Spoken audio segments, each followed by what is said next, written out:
Welcome back to Fluent English, the podcast. I'm Giorgia. Think in English. And I'm Willem R. Today's episode is really exciting. Welcome back to the deep dive, where we try to cut through the noise and give you that actionable knowledge. Glad to be here. So today's mission, it's a big one. It's about something so many English learners want, like really deeply want. Achieving that fluency, that sounds, well, totally effortless. What we're calling native flow. Native flow, yeah, that nails it. Because, our sources, these specialized guides and research on speech, they show it's not just about the grammar charts, is it? Not at all. The real difference, between just being okay and actually being captivating, it's all in those nonverbal things. Right. So we're moving past the usual vocabulary list, the textbook stuff. This is a deep dive into, the hidden structure of spoken English. The rhythm, the tone, that feeling of confidence. Exactly. And our goal today is to show you, the listener, that getting this smooth conversational sound, it's not magic. It doesn't mean you have to move abroad. No, definitely not. It's actually a skill. You can train it. You just need to train your ear and your mouth in the right way wherever you are. And that's, I think, the most important thing we can say up front. It is trainable. We're going to cover how sounds blend, the mindset shift you need, listening strategies. Yeah. So if you're ready to take your English from maybe sounding a bit textbooky to sounding real and relaxed, this is definitely the deep dive for you. Okay, let's unpack this whole sounding native idea straight away. Because the first thing learners hit is usually in their heads. Right? Totally. It's this belief that you have to perfectly copy, a London accent or a standard American one, dropping R's, getting vowels just so. And the sources we looked at, they just shoot that down immediately, thank goodness, because trying to erase your own linguistic background, your own voice. It's impossible. It's often impossible, yeah. And it's just demoralizing. The pressure alone makes you hesitate, makes you sound less fluent. Okay, so if perfect accent imitation isn't the goal, what is the target? Because people do feel like they sound off, That's why they chase accents. Right. So the sources guide us towards something much more practical. It's not about who you sound like. It's about how smoothly you speak, how naturally. Yeah. Specifically using the same kind of underlying rhythm and stress patterns that native speakers use. Think about it. English is global now. Yeah. You've got amazing speakers in India, Nigeria, Singapore, Ireland, all with different accents, clearly. But what makes them sound so proficient, it's that shared flow, that fundamental beat. Okay. So say I'm learning from Japan, where the language rhythm is maybe more even, syllable by syllable. Syllable timed. My goal isn't to sound like I'm from Texas, but to pick up the music of English itself. Precisely. That's what we call international intelligibility. When your rhythm matches the stress patterns that English-speaking ear expects globally, you just sound comfortable, competent. Right. The instant your rhythm feels smooth, the listener's brain relaxes. It stops working so hard to decode how you're speaking. And when the listener's brain isn't working hard on my accent or grammar, what happens then? Then they can actually focus on your message, your ideas. That's the real win, isn't it? Absolutely. When your speech has that flow, that natural music, the language itself kind of disappears. It becomes transparent. They stop hearing the English and just hear the you. Exactly. They stop noticing pronunciation quirks, stop mentally fixing grammar. They just listen. You move from performing rules to just communicating effortlessly. That sounds like the dream, honestly. But it's tough, isn't it? Letting go of years of focusing on getting every verb tense perfect. That fear of mistakes is deep. It is. It requires a real shift in thinking. And this is maybe the biggest takeaway for this whole section. The aim isn't perfection. The aim is connection. Connection, okay. Think about how native speakers talk. We prioritize keeping the conversation moving, the momentum.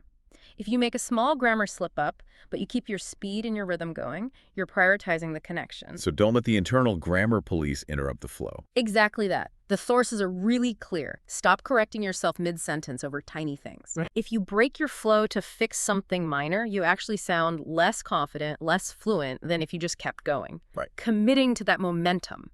That's step one towards native flow. All right, let's get into the technical side. You mentioned rhythm, the music of English. How does that actually work? What are the nuts and bolts? Okay, first big concept. English is a stress-timed language. This is super important because a lot of other major languages, Spanish, French, Mandarin, Italian, they tend to be syllable-timed. Stress time versus syllable timed. Okay, what's the difference? And why does that, trip learners up so much? While in syllable times languages, each syllable gets roughly the same amount of time, the same weight. Think of it like a steady beat. I am going to the store. Nice and even. Okay. English doesn't work like that. We don't give every syllable equal importance. Instead, we keep the time between the stressed syllables fairly constant, and we squash everything else in between. Whoa, okay. So the important words get the beat, and the time between those beats stays the same. What happens to the little words in between? They get squashed. They get shortened, linked together, pronounced really quickly, often with a weak vowel sound, that schwa sound. This is what creates the flow. We speak in chunks of sound, focused on the important words. We need to be clear on that. Which words get the stress, the beat, Yeah. and which get squashed? Right. So we talk about content words versus function words. Content words carry the main meaning. Nouns, main verbs, adjectives, adverbs, they get the stress. Those are the heavy hitters. Exactly. Function words are the little grammatical words. Articles like a, the, prepositions like on, if, of, conjunctions like and, but, auxiliary verbs like is, have, do. These are the ones that get rushed over, reduced, connected. Okay, so let's try an example. If I say, the style-hungry dogs will quickly run past the fence, where are the beats? You'd hit small, hungry dogs, quickly, run, pass, and fence. Those carry the picture. Right. But the and will, they kind of disappear into the rhythm.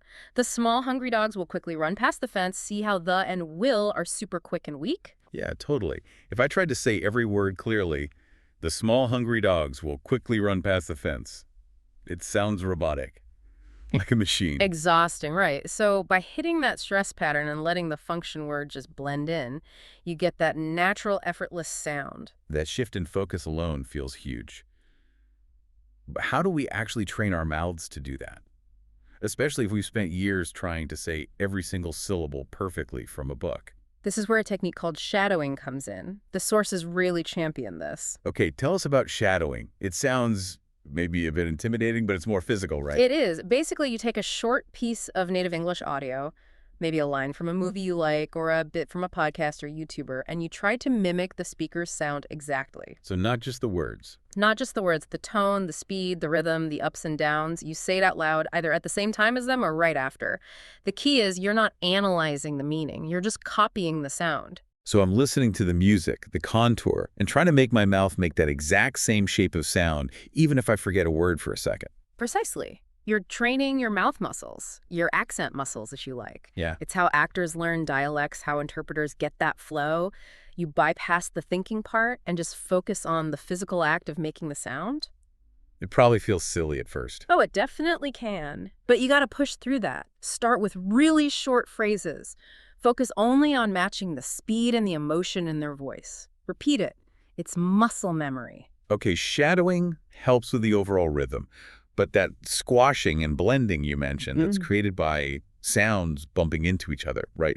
Connected speech. This seems like a massive hurdle for learners trying to understand fast English. Oh, it's huge. It's maybe the biggest differentiator. If someone speaks using only perfectly separated words, they'll always sound a bit formal, maybe even robotic, no matter how good their grammar is. Right. Connected speech is how real, natural English flows.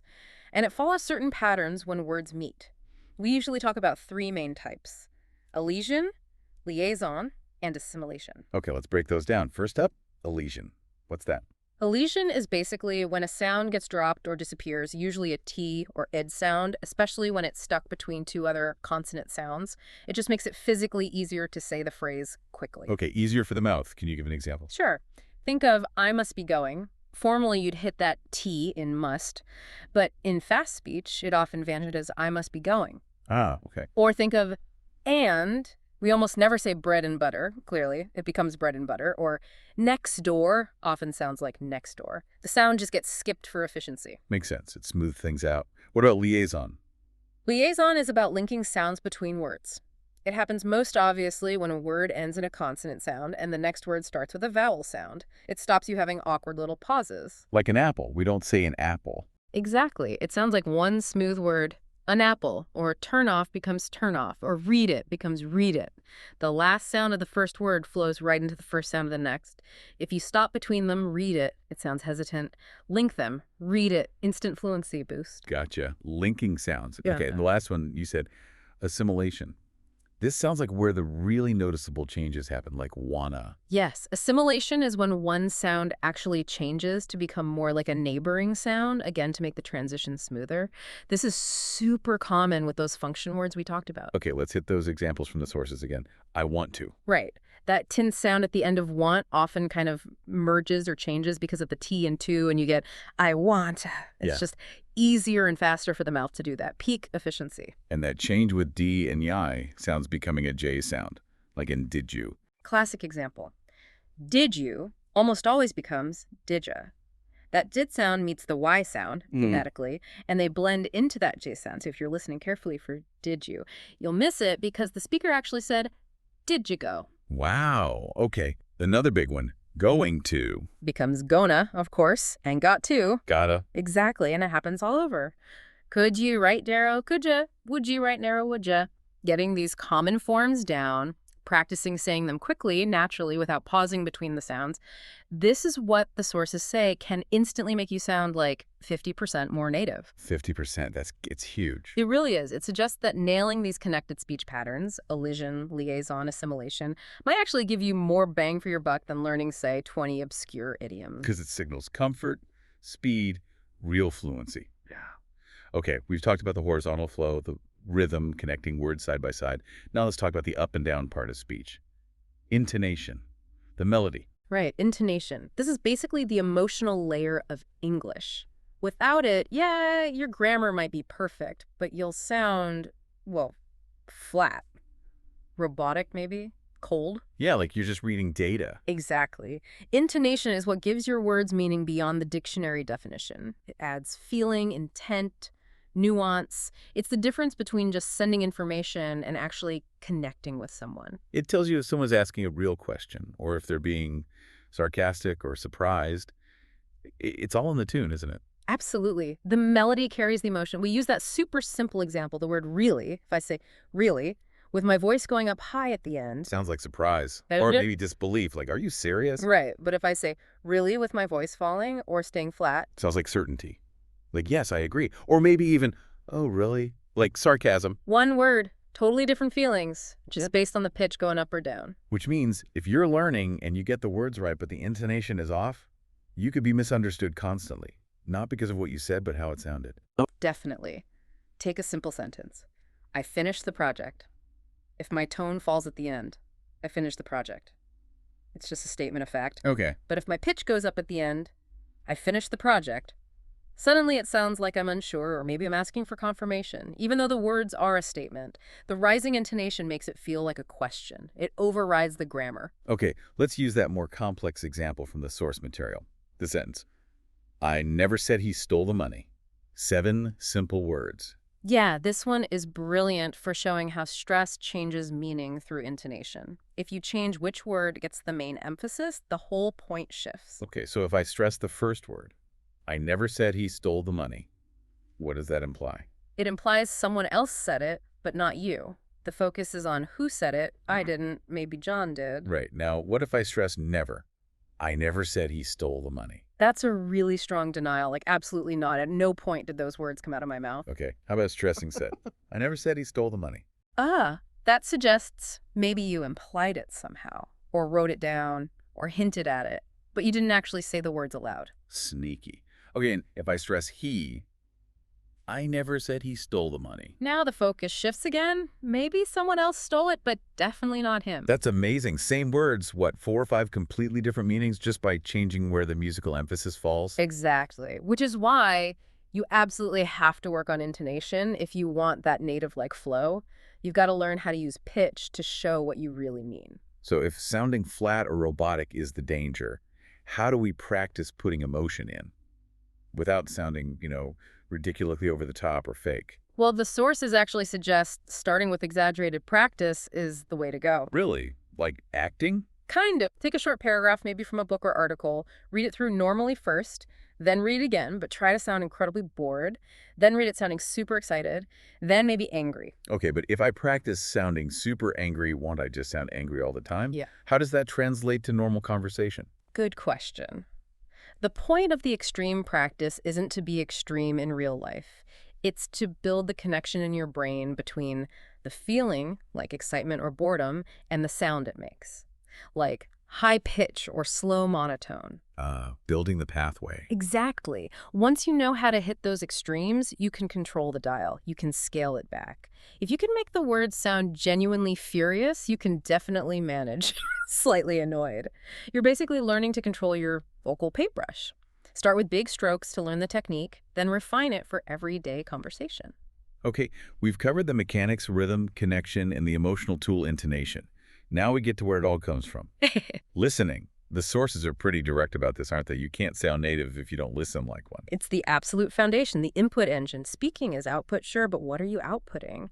If the only English your brain has really absorbed is slow, careful, maybe textbook English, well, that's what's going to come out naturally. To speak fast, connected, rhythmic English, you have got to feed your brain tons of examples of, well, fast, connected, rhythmic English. So the advice is massive exposure, specifically to natural, maybe even unscripted English.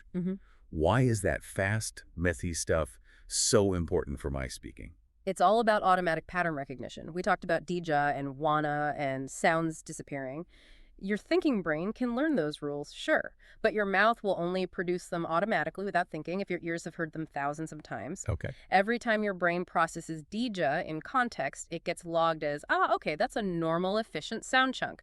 After enough reps, you don't need to calculate Deed plus Uduja. It just happens. So it really is true. Your mouth says what your ears have heard over and over. If I've only heard the proper version, I'll only say the proper version. That's often the case, yeah. If you find it really hard to say wanna naturally, it's probably not a physical speech problem. Yeah. It's more likely an auditory gap. Your brain isn't used to hearing want to as a single blended unit. We need to fill that gap with listening. Which means the advice isn't just study more grammar. It's more like change how you live with the language. How do we actually do that kind of deep immersion? Right. We need to think about active versus passive immersion. Passive immersion is great. It's basically making English the soundtrack to your life when you're doing other things. Like non-brainy things. Exactly. Cooking, driving, cleaning the house, working out. Put on an English podcast, music, an audiobook. You're not necessarily trying to understand every word. You're just letting the rhythm, the melody, the flow wash over you, training your internal ear for the music of English. Okay, that sounds manageable. What about active immersion then?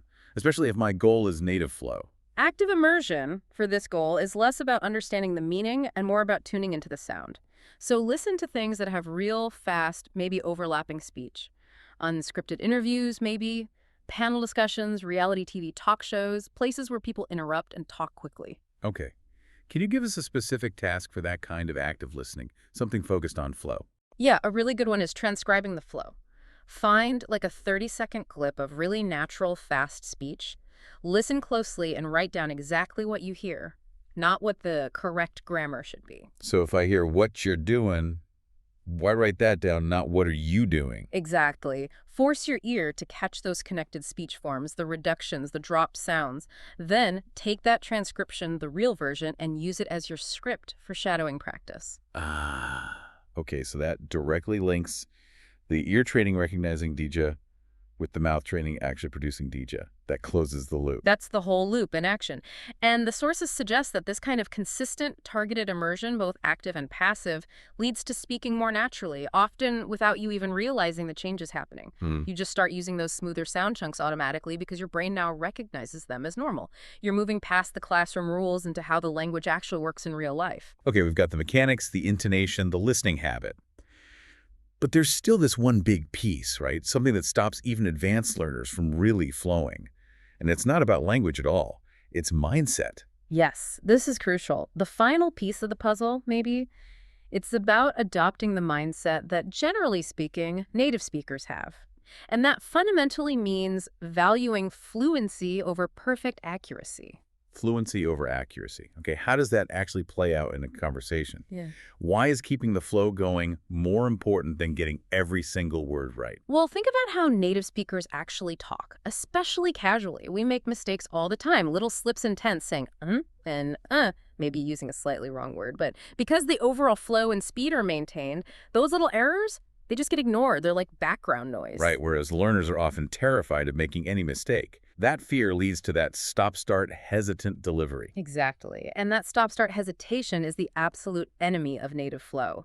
The sources strongly advise you break the habit of correcting yourself mid-sentence for small things. Don't stop the music. Don't stop the music. If you pause your whole sentence to fix a preposition or change a verb tense, you're broadcasting hesitation. You break the listener's focus and you kill the rhythm. So thinking like a native means kind of silencing that inner critic while you're speaking. Pretty much. Train yourself to focus purely on getting your idea out what you want to say, not on how perfectly you're saying it. Let the thought jump from brain to mouth without that internal proofreading step getting in the way.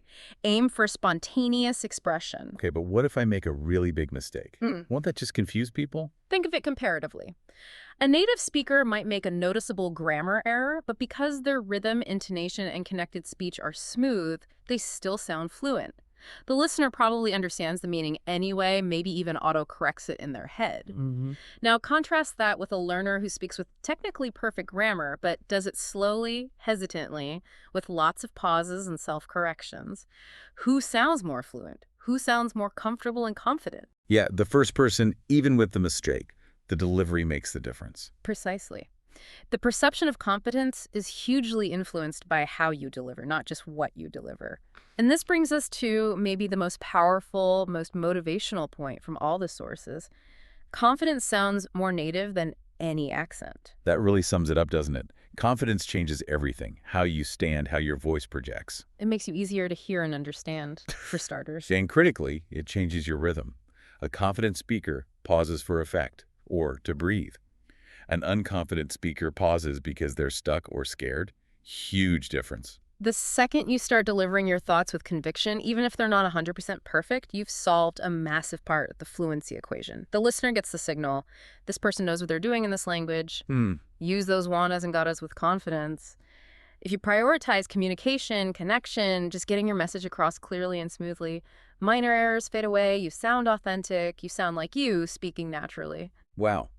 Okay, this whole deep dive has really shifted the focus. It's not about chasing some perfect regional accent. It's about rhythm, connection, and just fearless communication.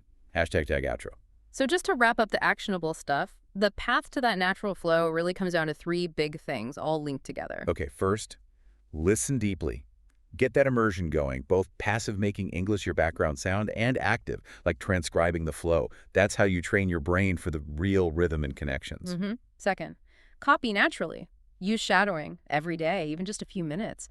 Drill the physical feeling of the rhythm, the intonation, and really focus on mastering those connected speech shortcuts, illusion, liaison, assimilation. They give you instant speed and comfort. Right. And third, speak fearlessly. Get that native mindset going. Prioritize fluency. Keep the momentum. Stop stopping yourself mid-sentence. And remember that core truth. Confidence is the biggest factor in sounding natural. Let your message shine. Exactly. And remember, the ultimate aim here, you're not trying to fake an accent. You're aiming for connection, clarity, rhythm. You want to sound authentic like yourself, expressing your ideas smoothly in English. Every single time you speak English, really, view it as practice. Every chat, every meeting, every time you shadow a video, it's all training your voice, training your ear. Keep at it. And celebrate those moments when you feel the flow happening. Absolutely. So here's something to think about as you leave this deep dive. A little provocative question for you. Since we know fluency comes from what your ear hears thousands of times, what's one new listening habit? Just one specific thing you could start today, like right now, to begin reshaping your future speaking voice? Yeah, think about that. What's one concrete step you can take? And hey, if you found these insights helpful, if you feel like you've got a clearer roadmap to that native flow now, we'd really appreciate it if you could take a second to subscribe, maybe leave a like, or share this deep dive with anyone else you know who's on this journey. Thanks for tuning in. Keep listening, keep practicing, and keep flowing. We'll catch you on the next deep dive.